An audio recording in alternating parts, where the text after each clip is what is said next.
Honestly, the last 60 days are when things really picked up. Yeah. But we were early to that. So my partner, Noah Martin, is just a capital markets amazing savant. And he went ahead of this. And he was telling people, it's time to move your rates up. You're going to get stuck with loans. And everyone thought we were crazy. And we got calls saying, look, I believe that you believe what you're saying, but you're the only one saying this. And within 48 hours, they said everyone called me and said the same thing. Yeah. And so that's when things, I think, really got hairy. I think when we talked about that in like at AAPL last year, we were chatting about it. Yeah.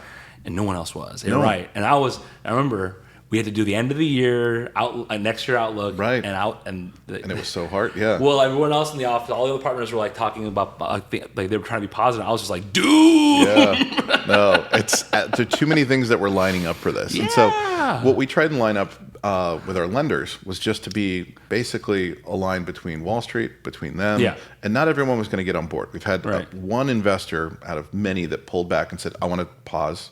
But most of them said, as long as the quality is there, this is actually what I like most, because in a raising rate environment or an uncertain rate environment, you want short duration. Right. And so fix and flip is nice. It lets them get in and out. And they can probably predict what their cost of capital is going to be, so they can figure out, well, let's figure out a number. They can hedge against it, something like that, and they don't need to lock up for long periods of time. Right.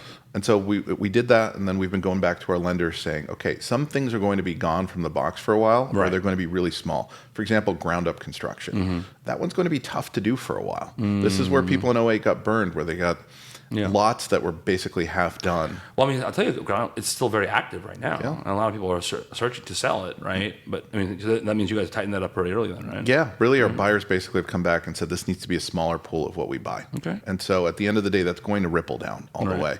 And so we've tried and give that guidance of saying, you can go keep doing that, but I can't promise you that there's always going to be a takeout for it. Right.